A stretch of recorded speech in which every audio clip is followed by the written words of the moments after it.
Great. Well, welcome everybody to this iED session on the global drivers behind UK trade and investment. And really pleased that so many of you were able to attend. And for those, some of you will be watching the recording, which we'll make available to those who signed up after the event as well.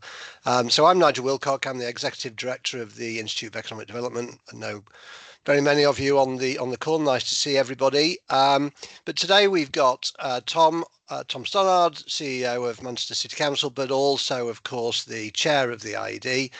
We've got Stephanie Flanders, who's the head of economics and business at Bloomberg, but is also our reasonably new patron of the iED. And then we've got Matt Cross, Deputy Director at the Department of Business and Trade, who is here to give us some insight into what the UK is doing in this space. So the way we're going to run this is we're going to get a few words of introduction and thoughts from our three panelists, and then we're going to take questions from the Q&A section of the Teams channel. I think we've turned off chat, so hopefully you won't be able to use the chat function. I'll focus on Q&A and put the questions to our panel members, and we'll be done within the hour. So thanks again, and over to Tom to start proceedings. Brilliant. Many thanks, Nigel. You can hear me okay, yeah? Yep. Excellent. Okay. Lovely to see you all. It's good we've got very high attendance for this, and hopefully one of a series of free webinars that we're doing through iED. So pleasure to be here today in my kind of day job capacity, but also as chair of the iED. And I wanted to say at the outset, I'm really pleased to welcome Stephanie to the call as our new patron. We introduced Stephanie, I think, kind of formally to the iED family earlier in the year. We had the pleasure of hearing from her alongside others at our parliamentary reception a couple of months back as well. So it's really good to have Stephanie on board, and definitely looking forward to her thoughts on this topic. And my thanks also to Matt, obviously, for joining us from a DVT perspective. So difficult questions on government trade policy and the prioritisation of sectors in Greater Manchester will be coming Matt's way from me as chair of the iED only, of course. But you've got a good panel here, plus my good self, hopefully to get engaged in some of the discussion. So we're here to talk about global drivers behind UK trade and investment. And I guess I will probably start by saying a few things about how do we see this from an iED perspective, but also from the perspective of the core cities and the big regions of the UK in the context of obviously what we've heard recently in the spending review. And obviously there is a really positive story from my region, very much kind of positioning itself as a major UK growth opportunity with a very big track record and contribution to not just growth of the northwest of England, but to UK PLC over the last 25 years or so. And a really important story to tell there about, I think, how regions are aligning their international marketing proposition and their pipeline in what is still a constrained public finance environment to nurture and cultivate that growth. And obviously in Greater Manchester, we have business relationships and target sectors in many regions of not just the EU, but globally, and very significant trading relationships with countries as diverse as South America, the States and Canada particularly, and increasingly with China, India, and we've just actually returned from a pretty successful trade mission to Singapore and Japan. So those links are increasing as our kind of direct trade routes and our flights from Manchester Airport are increasing. And I think that sense of the city regions of the UK very much in a global context needs to be part and parcel of the conversation today. I think, secondly, I would say that whilst there is, I think, a really positive framework that's been set out in both the infrastructure strategy and the national industrial strategy, and obviously we've commented on both of those in an iED capacity in terms of the sector focus of the industrial strategy in particular, there is still that risk of what is I would say a kind of capital intensive but revenue light comprehensive spending review. There's a lot of conversation going on about the revenue distribution mechanisms within the public sector in the UK, which will help ultimately to support how we create the foundations for that competitive edge for our regions in trade investment nationally. And there are some very big slugs of capital investment coming into the fray when you look at housing, the potential of rail infrastructure and more besides. But the foundations of local public services and the stability and the stability of the public service leverage within that whole investment environment, I think is important to mention in the introduction, not simply because this is a bleep from a representative of a city council in the UK, but because our private sector, not just within Greater Manchester, but in many other regions of the country, frequently comments on the stability or lack of it in the public sector's funding environment. So if you think about some of the other cities within the UK that have councils in serious financial difficulty that hampers both city leadership but also the stability of the environment around their the revenue effects of their capital programs, that can be a brake on some of the conditions around creating the right environment in which inward investment and FDI can land. So I think those are ongoing and important factors, Nigel, in the backdrop to this. Another couple of things really penultimately to mention. I still feel that the labour market reform aspects of the whole spending review are still somewhat neglected compared to some of the other areas of investment that I've mentioned on capital and infrastructure and so on. And I think there is still a big need to reform the skills system at both entry level and the younger end of the age spectrum. And as people know, because we've talked about in the iED, and I've myself for some time now, for lifelong education and particularly for retraining of people in deprived and disadvantaged labour markets. So I think the skills and labour market concerns, which, as we know, are a frequent issue, complaint, concern of both Indigenous investors, if you like, in the city regions, but also a big area of commentary and engagement that we have to have with new investment markets coming into our regions for the first time. Definitely something to which we need to apply in our ongoing kind of public policy attention. The final thing I wanted to say was probably just to kind of end on a note of optimism, because I think also, despite that and against the odds, there are some quite surprising positives in some of the recent statistical releases from the ONS in particular.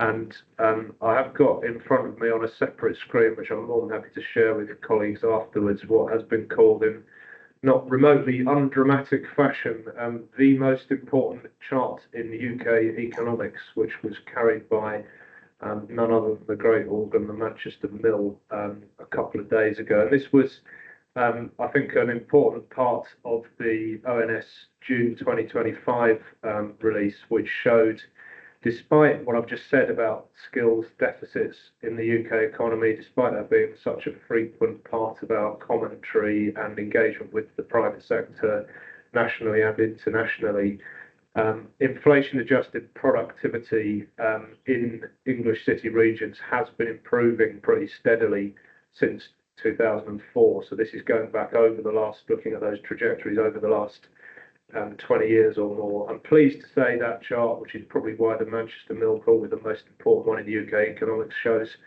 Greater Manchester outstripping many of the other UK city regions on that productivity measure. But I think there's something really important to think about there in terms of transitions within the labour market and productivity as being a really important advertisement for the potential of labour markets as part of the whole UK TI conundrum. And I think, there is some positive and some, no doubt some Greater Manchester grandstanding we could do on that front. But I would just caution that obviously, as we know, productivity can be quite a fragile concept and quite a fragile thing to sustain. And without that rounded investment in labour market progression. We don't stand much hope of sustaining that. We absolutely need to if we're to continue to create the conditions for inward investment that we know are going to be so important to us. So lots more to say on all of that, Nigel. I think in the course of the conversation, very much look forward to questions and discussion. My thanks again to iED for organising the event, and particularly to Matt and Stephanie for their contributions. And I'll perhaps pause there and pass back to you as chair. Thanks, Tom. Yeah, and I think really important. Maybe the shorthand is everybody on this call has got this sort of business development role to play for all things to do with the UK's industrial strategy. Is maybe the shorthand way of what we can all do. But that's great. Stephanie, we're going to hand over to you now to hear your contribution to starting this debate. So I'm coming at it from a sort of, we talked about global drivers for trade and investment, and as people have noticed before, so certainly Nigel realises, I'm looking at this from the sort of 30,000 feet most of the time, but it's striking to me how much the drivers of trade and investment, certainly what policymakers are talking about, has changed just in the last few years. And I would say, when we're talking about the industrial strategy, which is important and I think welcome in many ways, we can have a discussion around where the concerns might be in terms of being able to deliver on it and to really prioritize things. But the interesting thing for me is I consider it to be very much interconnected with the trade strategy and the national security strategy, which have also come out of the government at various times in the last few months, and all of those, the interconnectedness of those concerns, and thinking about looking at supply chains and economic interconnectedness with the rest of the world, with not just an emphasis on what's going to produce the most investment or the most growth, but also what's going to keep us more resilient, protect us from national security threats. I think that's just the big shift in the way people are approaching these policies, and it's not all down to Donald Trump. I think Donald Trump kind of accelerated it, but as we've seen, as we saw in these strategies, I think there's some of this is not populist policies and just sheer protectionism. It is a kind of clear-eyed view of, okay, globalization has left us.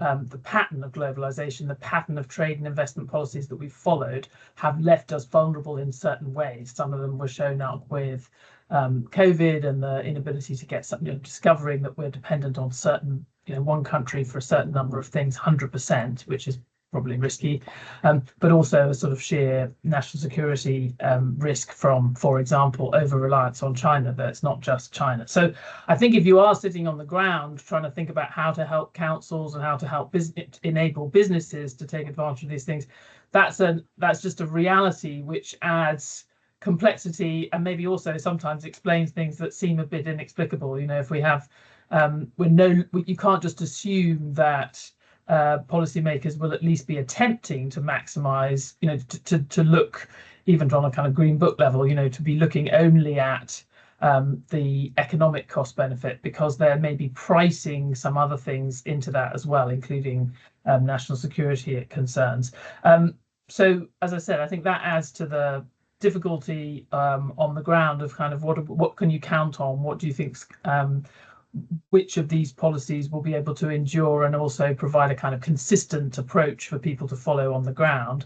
I think, obviously there's another layer of complexity which has certainly been counterproductive, which has come from all of these, the burst of protectionism and trade negotiating initiated by Donald Trump. And, although we now have, unfortunately, a very large proportion of small and medium-sized businesses and UK businesses in general who are not engaging with the trade at all, much smaller proportion engaging in trade than before Brexit. Those that are involved in trade are finding just the sheer complexity of these tariffs, because there's so few people spelling out the details at the US level, it can be weeks before you even establish, for example, on the steel and aluminum tariffs. Someone was talking to me the other day about, you have a can of a drink can. Is the tariff value, is it tariff percentage calculated on the value of the whole can as exported, or only on the aluminum content of that can? And even that was something that wasn't resolved. People had to guess, and then it was resolved a few weeks later.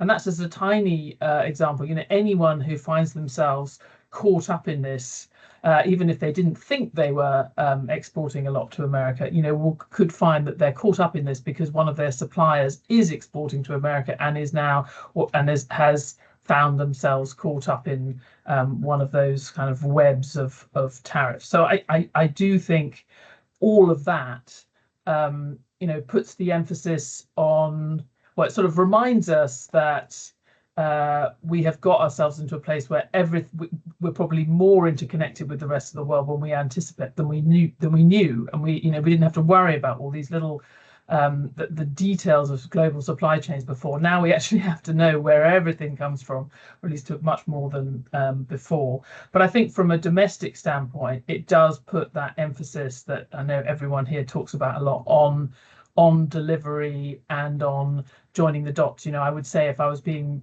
polite about the government in the last 12 months, I would say that there's been a lot of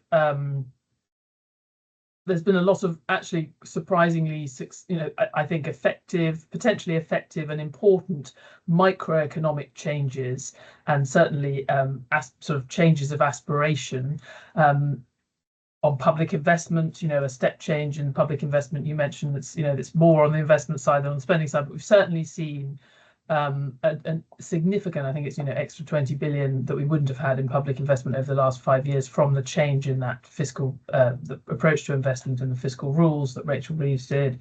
We've seen those important sort of reset with China, with Europe, and also the India deal. I think again moved the dial, maybe not dramatically, but certainly moving in the right direction. And of course planning reform, which I know people on this call will be very heavily involved in. All of those things, I think in retrospect the government will get more credit potentially for the impact on long-term growth that those things could have. But that relies crucially on delivery, and I think it can't be completely in isolation from the sort of broader macro picture, which I guess, speaking at the end of this week, we'd have to say that the kind of message and the confidence that the government is putting up is sending out in its ability to deliver on these much bigger things.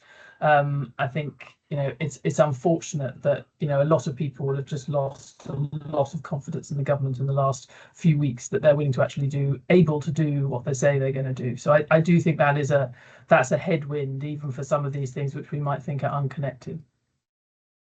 Yes, thanks, Stephanie. And it does seem that at the moment, even a sneeze from the front bench can cause something to go on in the bond markets that affects us all. So, no, thank you very much. Matt, I know you're going to give us a perspective on the practicalities of what some of government is doing in this space. So look forward to hearing from you. And just before I do hand over, can I remind everybody in the room, as soon as Matt finishes, we'll be ready to take questions. So do start to feed some questions into the Q&A section. So thank you, Matt. Thanks, Nigel. So yeah, just to introduce myself, I'm Matt Cross. I'm a Deputy Director in the Office for Investment. And I think we are one of those micro changes that is beginning to take effect in the government, as Stephanie mentioned. We're in an environment, again, as Stephanie's talked about, where global trade is not as certain and as constant as it's always been. We have to adjust to kind of factors that we never had to adjust to before. We have to adjust to things that are creating barriers. We have to adjust to things that are creating opportunities. So the tariffs on one hand and the trade deals on the other hand are giving us a different way of having to look at things. And then if we look inwards and look at devolution and the impact of devolution and the empowering of regions to do what they think is right and to to spend more limited money in the ways that they want to, means that the way we as a government approach investment attraction has to change significantly. So 6 months ago at the more than 6 months ago at the investment summit in London, Rachel Reeves announced the formation or the expansion of the Office for Investment, which had been a small unit of about 20 people based very much in Downing Street, to absorb all of the investment capacity that sits in DBT, and to kind of really take in the culture of the Office for Investment in terms of it being a innovative, nimble, and very maneuverable, highly connected and responsive organization that focuses on the biggest ticket investment. That is a new mantra of the Office for Investment. It was effectively launched about 4 weeks ago, and we're now just really getting our feet under the table and getting up and running. And I'm going to just talk you through some of the principles of how that's going to work. So I guess starting point is a new government was very keen to make sure that investment became a much more clear and direct driver of growth in the country. Tom was mentioning the kind of reduced fiscal environment. That's for the government as well. There isn't the same headroom we had. The government can't invest like it used to. So private investment from global sources has to be, in many respects, the answer. But we can't just expect that to happen in the way that we want to. So the Office for Investment is there to make sure and corral that investment into the places that it needs to be take effect and best used, and this requires that more dynamic and flexible approach that I was talking about, with a focus on the most impactful investment that we can engage with. That means that some of the old ways that we worked, where we would kind of crunch through the deal flow of investment of whatever scale, looking for the numbers so that we could always say we're better than France and Germany. That's sort of out of a window, and those that are observant will notice we've slipped down the rankings. We're now sort of below France, and we in terms of the numbers of investments come in, and we've broken that chain, which is good because ministers used to be really fixated on it. Now we've shown to them that actually it's not about that. It's about the quality of investment. It's about working on a smaller number of investments that have got a bigger impact to make and where there's more of a need to intervene. And that OFI is increasingly reducing down its numbers of deal flow that it's working on, so it can focus on the most important stuff and make sure it makes a big intervention. At a sort of local level, at a place level, there is a completely different relationship we now have with our regional partners and our nations. As I said, devolution is a key part of this. We need to recognize that places are all calibrated in a different way. We need to recognize that regions have different needs, different capability, and different ability to absorb investment. Some places may not be able to absorb investment in the same way that Manchester can, or Birmingham or Bristol can, but there's a different intervention that's required in those places. But if we're thinking about investment from private capital, from global sources, then we need to work with places in a way that's more dynamic. So again, thinking about that OFI like mantra of being maneuverable and dynamic and discrete. That's a relationship we're trying to build with the combined authorities, and Tom and I have been in a few calls where we're trying to get that ball rolling. Long way to go yet, but over time we're going to start to have a much more diverse set of relationships with regions calibrated to where to what they need and to what we need, and to have a more partnership orientated approach. So that will mean there's different things and different product at the end of it. And in some cases, in some certain regions, it might be a bit more difficult to come to terms with. But at the end of it all, there'll be a much richer and more successful output from it. As I said, the kind of circumstances we're in is more challenging. The kind of FDI numbers that were launched or released a week ago do show that there is a reduction. That's global. As to Stephanie's point, global trade is more threatened, and so FDI is taking a bit of a hit because of that. Our numbers are down somewhere in the order of about 10% from last year, one of the biggest drops we've seen in recent years. And so that puts even more of a spotlight on the ability to work more dynamically with our regions to get the best quality product out to the markets to attract the investment in. And so on the other side of what we are doing, we're, as I say, working very closely with the regions to create the right relationship, to develop a right product.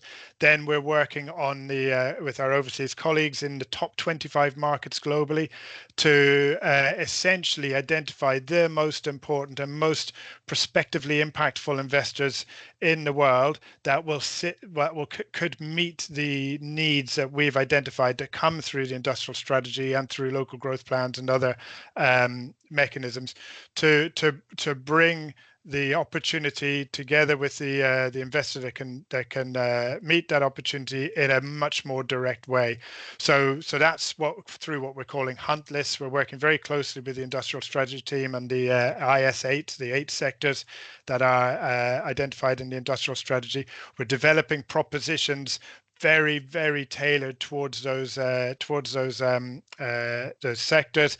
Those will over time be evolved into much more place-based propositions so that we know exactly where that attention needs to be directed, and then that deal flow through our kind of very targeted reach out to the investors will start to flow in.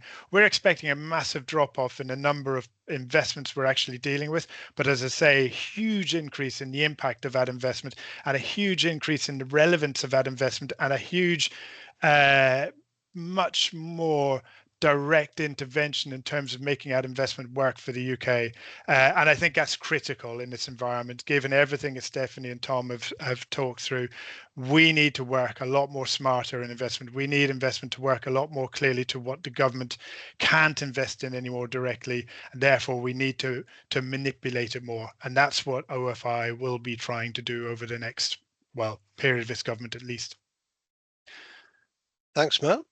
Thank you very much. And just to mention that there's 99 people listening to this. Please do put your questions into the Q&A section. But the question I had that arose from I think all of the comments made is OFI is going to be focused on these larger dial moving investments.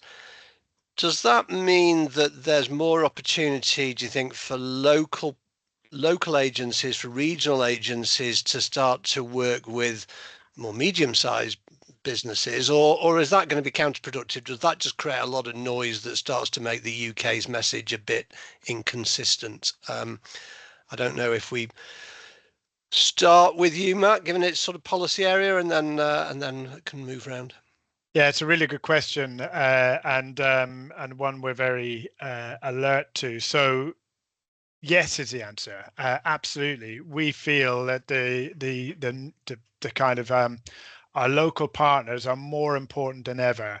In many cases, there has been devolution of funding to help with that. We're doing some work through the spending review to help increase the capability and the resource that the regions have got to be able to do that. So some of you on this call may be aware of that, and if you're not, it will become more clear in time. It's particularly focused on the combined authorities, I should say. What that needs to happen then to avoid what you're saying, Nigel, is the risk of us being kind of muddying the water, confusing the markets, and so on. So we need to coordinate our behaviours and our actions as closely as possible, so that we're all on the same page, we're all supporting one another, and we all validate each other's kind of proof points and so on. If we get it wrong, it will become messy and it will become difficult. And I suspect it will be difficult in the first kind of year of making this happen.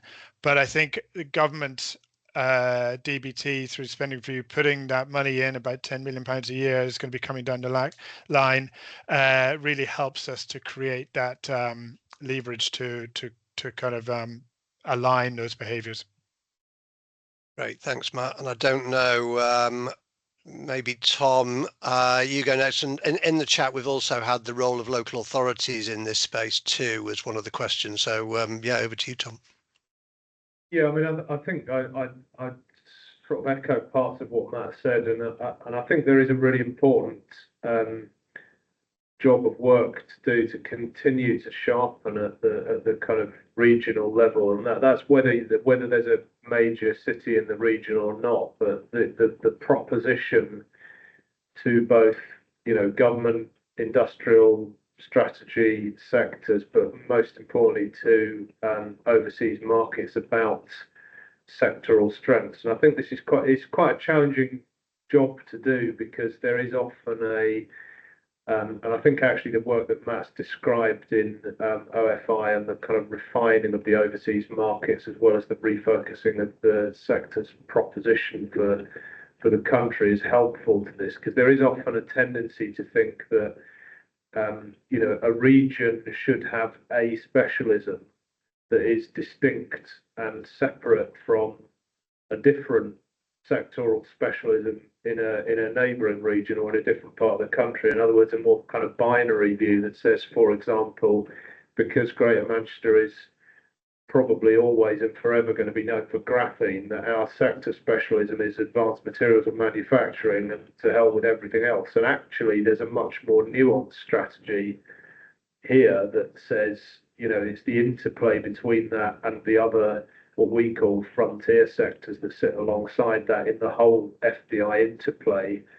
Health, innovation, life sciences. We did a massive piece of work launching our market-facing life sciences strategy last week. Digital, creative, net zero, etc., etc. So I think regions getting the analysis behind that, both in terms of established sectoral strengths and aspirational sectors to grow, and the alignment of that with the refining of the international target markets that OFI and Matt's team are going to be supporting, is a really, really important piece of work. But it does come back to the issue about a lot of that activity does need the kind of revenue day-to-day cost support to activate all of that, including on the labour market side, as well as the capital kind of land and property and accommodation investments that come alongside it. But I think having that clear narrative region by region that isn't ashamed to say there is a multiplicity of sectors and a good interplay and interdependence between those in regions is a good thing and a strong thing. And a great example of that would be there are complementary strengths in the established size and strength of the life sciences sector in GM, and the emerging size and strength of its parallel in Liverpool and Merseyside, for instance. So I think we've got to be approaching that as quite a fluid conversation from an FDI perspective, and I think some of the stuff Matt's described will probably be helpful to that. Great. And then Stephanie, I'm sort of picking up some more of the themes in the chat, but linked to this idea, I think you started this afternoon by talking about the view that you're now able to have at this sort of 30,000 foot level. Just sort of interested in your view on the role of town ABC in this sort of noise of FDI, or whether this is something that's best done at least starting off at a national level as you look at different places around the world. I think it depends on what you think the role, what kind of support you're looking at, and I defer to Matt, and maybe he could spell out a bit more. But I think you have the industrial strategy and the 8 priority sectors and all of this. I imagine that seems quite distant and lofty to most, to many people who are in the sort of on the coalface, as it were. And I don't know what I'm envisaged in terms of we're talking about it a bit, but I just don't know. It used to be that was, or there was a period where there were regional strategies that people had a lot of ownership of. I was involved in the Manchester one, but I know there was many that were done, and many that were done, and a lot of work that was potentially then didn't go anywhere. But at least that had the good side of that, although I think it was very labour intensive, was that you were really thinking on a place-based way about how these national priorities work for that town. And I think that is in the places where you've seen some of these kind of bottom-up things work in America and Spain and some other places, I think my sense is there was quite a lot of work there just to make sure that you were sort of almost forcing the stakeholders at the base level to be thinking through the concrete implications for them of the sort of grand ambitions of the policy. I mean, my other question on that would be whether or not I know there's going to be the advisory, I can't remember the name of it now, the Industrial Strategy Advisory Council is sort of being revived. And I wondered whether there's a role for that. Is there a regional dimension to that? Which, and I say this is just, I'm afraid have not looked at the details enough, but maybe there's a piece of that, a regional piece of that that could help. But so much of this comes down to sort of basics, and I can't help thinking that there's a sort of basic decentralized step that needs to happen for the stakeholders on the ground to really be able to move any of these levers, because they have so few at their disposal right now.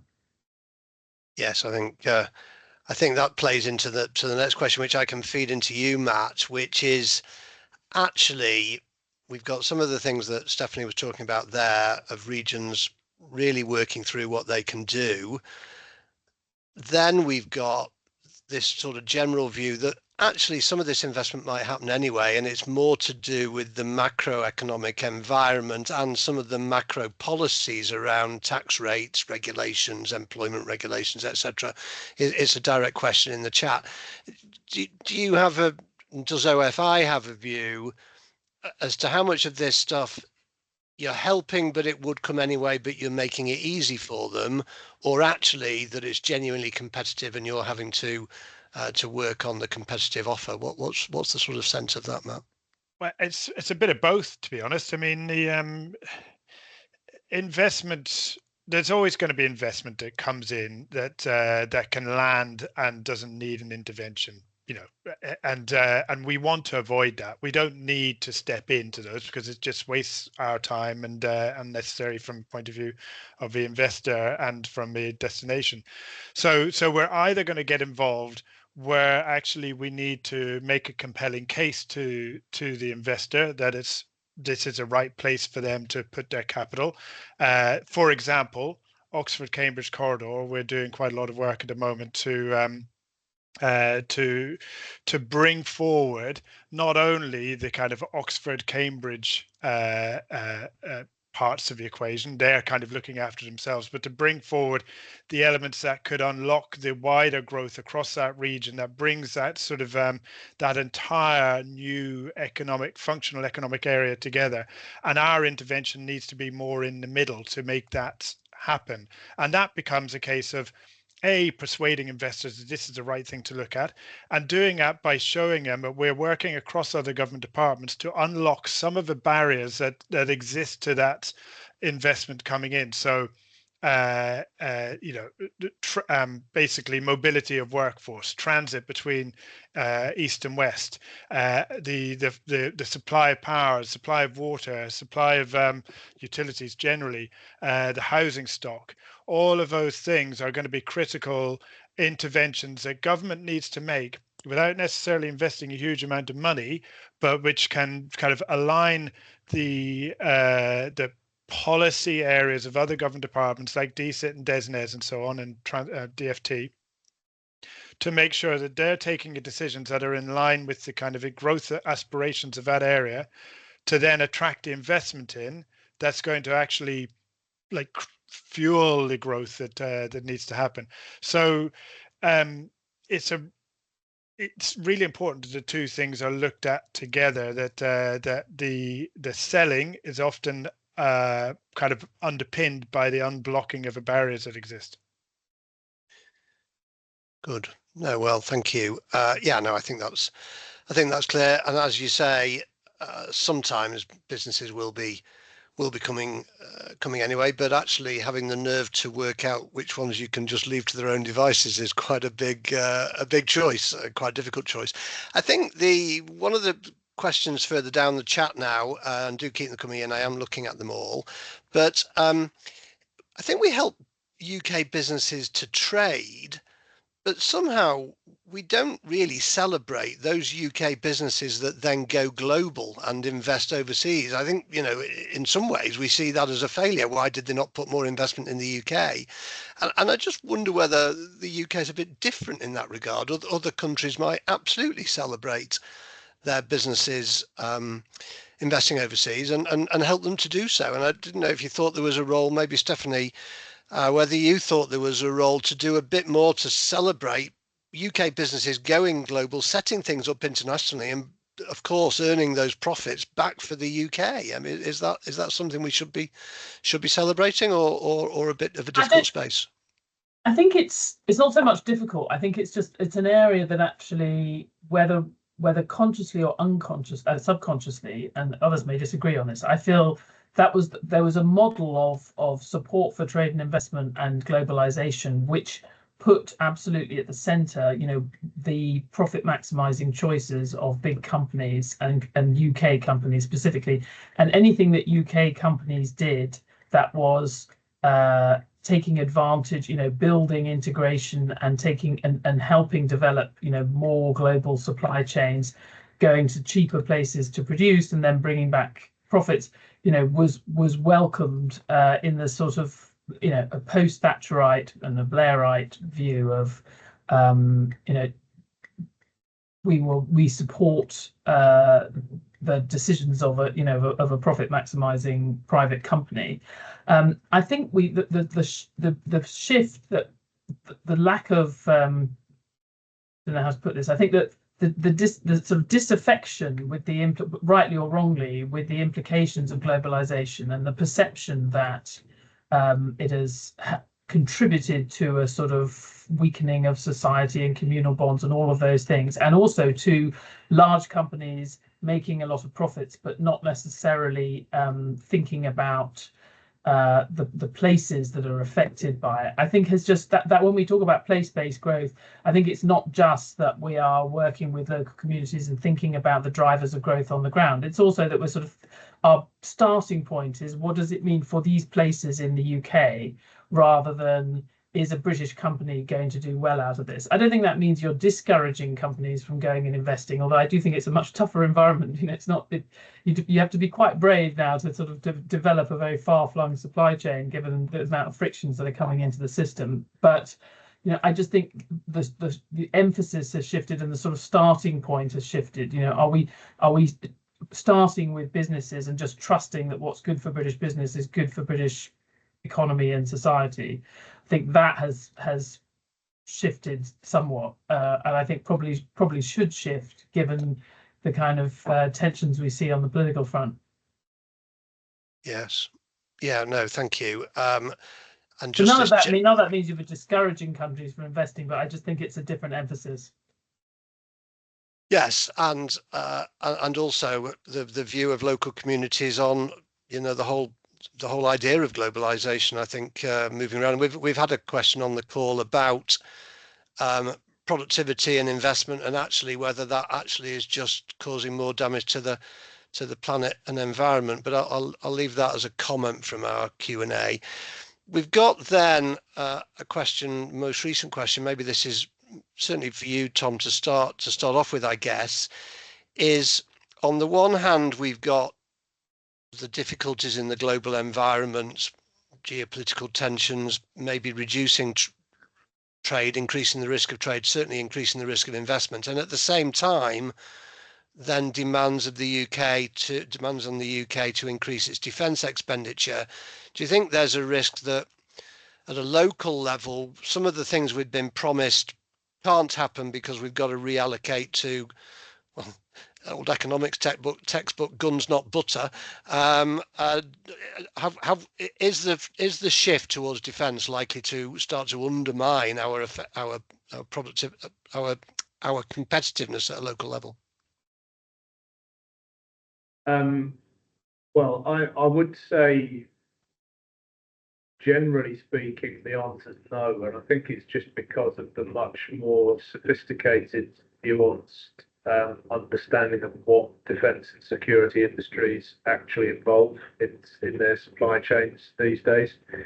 So this is clearly only partly about the manufacturing side, I think, of defence and security industries, and that is something that, whilst there's a direct benefit to defence industries themselves, the manufacturing, engineering, innovation around, all manner of forms of transportation and aircraft in particular has got an interplay with other sectors. I think much more importantly, though, although we have a direct interest in that, not in Greater Manchester, but on the doorstep in Salisbury and then further afield in, areas like Barrow and Furness. When you look at the way that the security industry particularly is changing in relation to digital, AI and cyber security, the needs and demands and the knowledge and skills requirements, as well as, very importantly, I think the business accommodation requirement for those industries is a huge growth opportunity, and actually is much, much more mobile for a number of regions of the UK than, the kind of, I know you're just saying for effect, Nigel, but the guns versus Barton type of analogy. So when we look at the growth of, the digital sector within Greater Manchester, a large part of that is to do with cyber security and the defence and security customer of the cyber security industry, which is partly about, the public sector, the private sector, the kind of retail porosity, the public sector kind of constantly under attack by cyber, but it is also unmistakably about national and international governments who are customers of those industries. And I think when you think about it like that, you've then got two other really important factors that are the, oil in the wheels of that growth.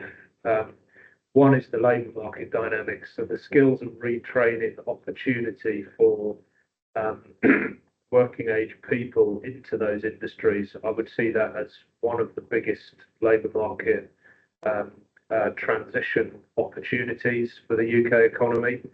The second one, which is very important, it sounds rather kind of prosaic to say it, but I think a lot of cities, including Manchester, face this, is the business accommodation side of it, because fundamentally those industries are largely city centre office occupiers, and obviously the viability of offices full stop, whilst it is a kind of head scratching moment in property and development for all the reasons we know, I think when you think about it in the context of the potential growth of digital and cyber security industries, there is potentially a kind of pathway out of some of those dilemmas, because those are high paying jobs, high paying industries.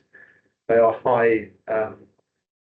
potentially high value occupiers capable of paying higher value rents, which then helps us to start to turn the corner on some of the viability conundrums. So I think, let's look at, all the political controversies about defence issues aside internationally, let's look at defence and security in the way that, countries, nations, companies, governments experience it. And obviously, some of that is self-evidently still, kind of out in the field, battlefield stuff, and it's hardcore logistics and so on and so forth. But a very, very large and growing volume of it is over the internet, and it's in the digital sphere, and we need to equip and service regional economies to play into that really. Yes, and the threat from... And if I didn't need to underline the point, we are absolutely doing that in Manchester, as you can tell. Yeah, and I mean, some of the work that's done and needs to be done now on cyber by almost every sector of the economy is a scary outcome of all of that. I move to you, Matt, if I may, and back to the prioritisation point that you were making around OFI. We've had, paraphrase one of the questions in the chat, but whether that prioritisation can focus on those or does, to what extent does it focus on those investments that can genuinely help local economies, help them build their own supply chains, be the drivers of regional growth, or whether that type of prioritisation is all a bit too planned and centralist? How do you see that? Is that in your thinking? Sorry, I'm not sure I quite followed the question. Could you? So in your prioritisation, okay, it's large investments, sure, they're important, the largest and in the right sectors, but is some consideration given to the benefit that investment might then have on supply chains in the UK? Yeah, absolutely. I mean, of course, we have a limited capacity, and we have to prioritize. But if we are looking at a critical supply chain in the industrial strategy and see where there might be gaps in the efficiency of that supply chain, then that absolutely is where we will start to form our what we call hunt lists around. We may, I don't know, something within the automotive supply chain where needs some sort of battery technology or whatever it might be. We will identify that through our kind of work with the industrial strategy team, our quite a much more advanced analytical capability that we're still developing, and which will then pinpoint where that needs to go and go to market to try to attract it. The question of where it goes will be driven by where the clusters are and where the supply chains exist and the dynamic of that supply chain, so that we're not trying to interrupt it or kind of bend it in any way, but just to kind of fulfill a gap that reduces the UK's competitiveness. So that'll be one angle. At a place level, it will be different, because we'll be looking at where the place is trying to achieve its growth aspirations. And again, we'll be looking at those places, as I said earlier, where there is a capacity to absorb investment. So that'll largely be around the city regions, and we'll work with them in identifying the gaps that they have in their growth aspirations, or the weaknesses they have in their growth aspirations, to see where investment can plug that gap. So slightly different kind of take on the supply chain, but in the same model in a way. Yeah, no, that's helpful. And it's been highlighted, somebody in the chat again, that not all this investment does lead to, or has led to, that local improvement, but hopefully better targeted, it can. We're getting close to the end, so I'm going to just ask all three of you, if I may, for some sort of closing remarks on whether you remain positive that trade and investment is one of the routes to drive growth, or whether you think that in the next 3 to 4 years it's going to be far more important to focus on indigenous type of economic activity. So really positivity about the topic we've been talking about, or not. And maybe start with you, Tom, as we move towards the end. Yeah, I mean, I'm going to take the let's have our cake and eat it and decorate the cake in the process answer, Nigel, if I can, which, I think for most regions of the UK, but particularly for city regions, I think being able to have an internationally facing offer for trade and investment is enormously important. It doesn't just sustain our economic growth, but it sustains the vibrancy of the economy that will produce either indigenous facing or overseas growth in those markets in the long run. If you just think of one of the issues we haven't touched on yet, but I'm sure it's there in our question somewhere, which is the value of international markets to UK higher education, and the kind of enormous kind of intellectual capacity that ultimately will drive the innovation in the growth sectors that we've been talking about is hugely important. So I think we have to be able to nurture supply chains and accommodation, particularly the kind of scaled accommodation for growth and move on for sectors that establish within the UK and grow within the UK that are of the more indigenous variety. But I wouldn't make that point for international firms as well. You need that kind of range and scale. It's not just about kind of huge floor plate, brand new grade A office stuff in Manchester city centre. It is about startup accommodation, and it is about the flexibility that increasingly the market demands. And when we look at the range of that, take digital as just one final example, you get that same expectation from companies who are and have been and probably will forever be UK based, as you do from the overseas markets. So there is a different kind of agility within those sectors we need to look at in terms of the accommodation offer. But I think increasingly in an increasingly interdependent,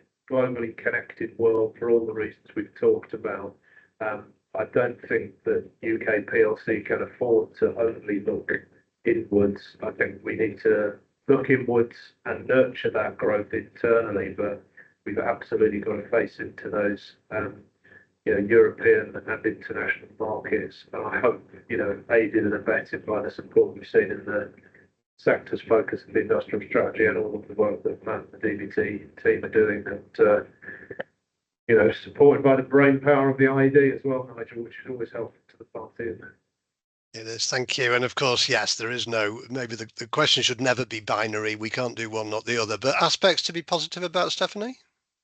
I think if you were just thinking about what were the forces that were driving making trade more attractive and kind of forcing more kind of global links for investment and trade over the last 20-30 years, some of it was political and a sort of benign geopolitical environment and all the things that we kind of got used to after the end of the Cold War. But a lot of it is much more, people would say, a lot of people on the ground would say the much bigger factor was kind of transportation costs being cheaper, and just the force of technology that made it much easier to connect to markets and customers around the world. The internet being the obvious example, but just the capacity that's come from that and will come from AI, which most people in the industry would say is going to be on a par with the impact of the internet. It's a generalized technology that's going to be everywhere. It's not a thing that we talk about sort of inserting into all these policies. It just is going to be there. It's going to be part of our lives.